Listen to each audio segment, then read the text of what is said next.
Oh guys welcome back to Nithi's vlogs. എല്ലാവർക്കും നിതീസ് വ്ലോഗ്സിന്റെ മറ്റൊരു വീഡിയോയിലോട്ട് സ്വാഗതം. എന്ത് പറയണേ, എല്ലാവരും സുഖമായിട്ടിരിക്കണമെന്ന് വിചാരിക്കണം. നമ്മുടെ ഒരു പണ്ടത്തെ വീഡിയോ ഇട്ടപ്പോഴത്തേനും അതിൽ എൻ്റെ ഫേസിൽ കുറച്ച് കുരുക്കൾ കണ്ടിട്ട് കുരുക്കളൊക്കെ എങ്ങനെയാണ് പോയതെന്ന് ചേച്ചി ചോദിച്ചിട്ട് 2-3 പേര് വന്നിട്ടുണ്ടായിരുന്നു. അപ്പോൾ നമുക്ക് ഫെമിലിയർ ആയിട്ടുള്ള എല്ലാവരും യൂസ് ചെയ്യുന്ന ഈ ഗ്ലൈക്കോളിക് ആസിഡിൻ്റെ ക്രീം ഉപയോഗിച്ചിട്ടാണ് ഞാൻ എൻ്റെ ഫേസിലുള്ള കുരുക്കളൊക്കെ കളഞ്ഞത്. പക്ഷേ അതിനൊരു പ്രോപ്പർ ആയിട്ടുള്ള രീതിയുണ്ട്. അപ്പോൾ നമ്മളൊരു കാര്യം ഒരാൾക്ക് പറഞ്ഞു കൊടുക്കുമ്പോഴത്തേനും അതിൻ്റെ കറക്റ്റ് വേയിൽ നമ്മളത് ഷെയർ ചെയ്തിട്ടില്ല എന്നുണ്ടെങ്കിൽ നല്ല പണി കിട്ടാനുള്ള ചാൻസ് ഉണ്ട്.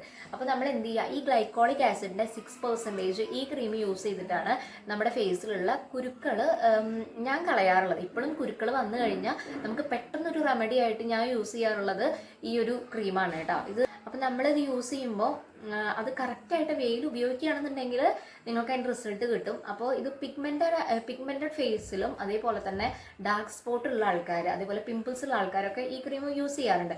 അപ്പോൾ ഇത് യൂസ് ചെയ്യുമ്പോൾ ഞാൻ വാങ്ങിയിട്ടുള്ളത് ഈ ഒരു 30 ഗ്രാംസിൻ്റെ ക്രീമാണ്.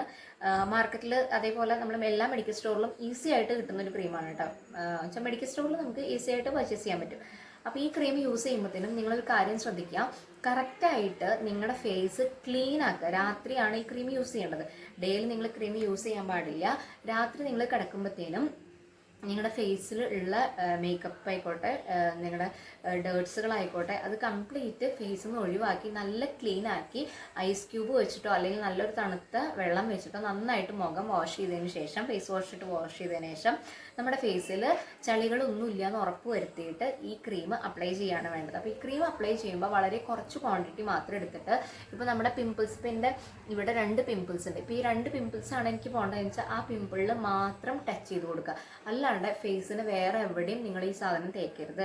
വെച്ചാൽ നമ്മളൊരു മോയ്സ്ചറൈസർ ഇടുന്ന പോലെ കംപ്ലീറ്റ് ആയിട്ട് തേച്ച് കഴിഞ്ഞാൽ ഇതിൽ കൂടുതൽ പിമ്പിൾസ് വരാനും കൂടുതൽ ഇച്ചിങ് വരാനും കൂടുതൽ പൊള്ളലേൽക്കാനുള്ള ചാൻസ് ഉണ്ട്. അപ്പോൾ ഓയിലി സ്കിൻ ആയിക്കോട്ടെ, ഡ്രൈ സ്കിൻ ആയിക്കോട്ടെ, ഏത് സ്കിന്നിന് വേണമെങ്കിലും ഇത് ഉപയോഗിക്കാം. പക്ഷേ ആ ഒരു പോയിന്റിൽ മാത്രം നിങ്ങൾക്ക് കുരുള്ളത് എവിടെയാണ്, അല്ലെങ്കിൽ പിമ്പിളിൽ, അല്ലെങ്കിൽ നിങ്ങൾക്ക് പിഗ്മെൻറ്റഡ് ആയിട്ടുള്ള ഏരിയ എവിടെയാണ്, അവിടെ മാത്രമേ യൂസ് ചെയ്യാം. മനസ്സിലായോ?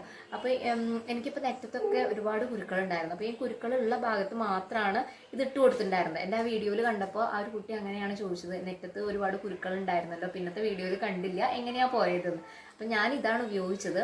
അപ്പോൾ ആ കുരുവിൻ്റെ മുകളിൽ മാത്രം ഗ്ലൈക്കോളിക് ആസിഡിൻ്റെ ഈ ക്രീം തേച്ചു. അങ്ങനെ തേച്ച് ഒരു 2-3 ടൈംസ് തേക്കുമ്പോഴത്തേനും നമ്മുടെ ആ കുരുക്കൾ കംപ്ലീറ്റ് പോകും. അത് ശരിയായ കാര്യമാണ്.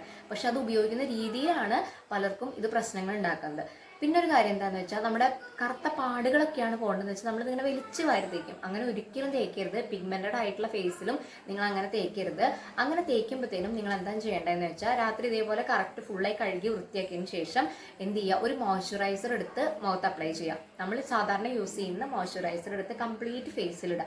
എന്നിട്ട് പിഗ്മെൻറ്റഡ് ആയിട്ടുള്ള ഏരിയ ഇത്രയും ഫേസ് ഭാഗം ഉണ്ടെന്നുണ്ടെങ്കിൽ ആ ഭാഗത്ത് കംപ്ലീറ്റ് ഈ മരുന്ന് തേക്കുക. അതായത് ഈ ഓയിൽമെൻറ്റ്, ഈ ക്രീം തേക്കുക. ഈ ക്രീം തേക്കുമ്പോഴത്തേനും കുറച്ച് ക്വാണ്ടിറ്റി തന്നെ എടുക്കുക കേട്ടോ. ഒരുപാട് മോയ്സ്ചറൈസർ എടുക്കുന്ന പോലെ നമ്മൾ ഇങ്ങനെ തോണ്ടി കുറേ എടുക്കരുത്. കുറച്ച് ക്വാണ്ടിറ്റി മാത്രം എടുത്തിട്ട് ആ പിഗ്മെൻറ്റഡ് ആയിട്ടുള്ള സ്ഥലത്ത് തേക്കുക. മോയ്സ്ചറൈസർ ഇട്ടതിന് ശേഷം മാത്രം തേക്കുക. എന്നിട്ട് അതൊന്ന് നമ്മുടെ സ്കിന്നിലോട്ട് അബ്സോർബ് ആയതിനു ശേഷം ഒരു 5-10 മിനിറ്റ് വെച്ചിട്ട് പിന്നെ ഒന്നും കൂടി മോയ്സ്ചറൈസർ അവിടെ അപ്ലൈ ചെയ്തിട്ട് മാത്രം കിടന്നുറങ്ങുക. ഇല്ലെങ്കിൽ നിങ്ങളുടെ സ്കിന്ന് ഡാമേജ് ആവും. 100% ഷുവറാണ് നിങ്ങളുടെ സ്കിന്ന് ഡാമേജ് ആവും. അപ്പോൾ ഇത് യൂസ് ചെയ്യുമ്പോൾ ആദ്യം മോയ്സ്ചറൈസർ ഇട്ടിട്ട് പിന്നെ ക്രീം ഇട്ട് വീണ്ടും മോയ്സ്ചറൈസറും കൂടി അപ്ലൈ ചെയ്തിട്ട് മാത്രം കിടന്നുറങ്ങുക. കുരുവിൻ്റെ മുകളിലാണെന്നുണ്ടെങ്കിൽ ആ കുരുവിൻ്റെ മുകളിൽ മാത്രം ക്രീം ഇട്ടിട്ട് അങ്ങനെ കിടന്നുറങ്ങുക. എന്നുവെച്ചാൽ ആദ്യം മോയ്സ്ചറൈസർ ഇടുക, എന്നിട്ട് കുരുവിൻ്റെ മുകളിൽ മാത്രം ക്രീം തേച്ചിട്ട് അങ്ങനെ കിടന്നുറങ്ങുക. അങ്ങനെയാണ് ഇത് ശരിയായിട്ടുള്ള രീതിയിൽ അപ്ലൈ ചെയ്യേണ്ടത്. ഇനി ഡെയിലി ഉപയോഗിക്കുന്ന ആൾക്കാർ അതിന് ഉപയോഗിക്കാതിരിക്കുക കേട്ടോ. നിങ്ങൾക്ക് ബുദ്ധിമുട്ടുകൾ വന്നിട്ടുണ്ടാവും എന്തായാലും. അപ്പോൾ ഡെയിലി ഉപയോഗിക്കുന്ന ആൾക്കാരുണ്ടെന്നുണ്ടെങ്കിൽ ഡെയിലി ഉപയോഗിക്കുന്ന ആ ഒരു രീതി സ്കിപ്പ് ചെയ്യുക, എന്നിട്ട് നൈറ്റിലോട്ട് മാറ്റുക. എന്തായാലും ഈ ഒരു ക്രീം അടിപൊളിയാണ്. നമുക്ക് നമ്മുടെ ഫേസിലുള്ള ഡാർക്ക് സ്പോട്ടുകളും കുരുക്കളും പിഗ്മെൻറ്റേഷനും ഒക്കെ മാറ്റിയെടുക്കാൻ പറ്റും. പക്ഷെ ഉപയോഗിക്കേണ്ട രീതിയിൽ കറക്റ്റായിട്ട് തന്നെ ഉപയോഗിച്ചാൽ മാത്രമേ മാറുള്ളൂ. ഇല്ലെങ്കിൽ ഇതിൻ്റെ കൂടുതൽ ഇരട്ടിയായിട്ട് നമുക്ക് അതിൻ്റെ ഔട്ട്പുട്ട് വന്നുകൊണ്ടേയിരിക്കും. അപ്പോൾ ആ ഒരു കാര്യം ശ്രദ്ധിക്കുക. അപ്പോൾ ഇത്തരത്തിലുള്ളൊരു റിവ്യൂ പറയാൻ വേണ്ടി മാത്രം വന്നതാണ്. എന്തായാലും വീഡിയോ ഇഷ്ടമായി എന്ന് വിചാരിക്കുന്നു. ഇഷ്ടമായിട്ടുണ്ടെങ്കിൽ ഒന്ന് ലൈക്ക് ചെയ്യുക, ഒന്ന് ഷെയർ ചെയ്യുക. അതേപോലെ തന്നെ നിങ്ങളുടെ കമൻറ്റുകൾ എന്തും ആയിക്കോട്ടെ അത് നമ്മളെ അറിയിക്കുക. എന്തായാലും വീഡിയോ കണ്ടതിലും എൻ്റെ സപ്പോർട്ട് ചെയ്തതിലും ഒരുപാട് സന്തോഷം. അപ്പോൾ അടുത്തൊരു വീഡിയോ കാണുന്നവരേക്കും ബൈ.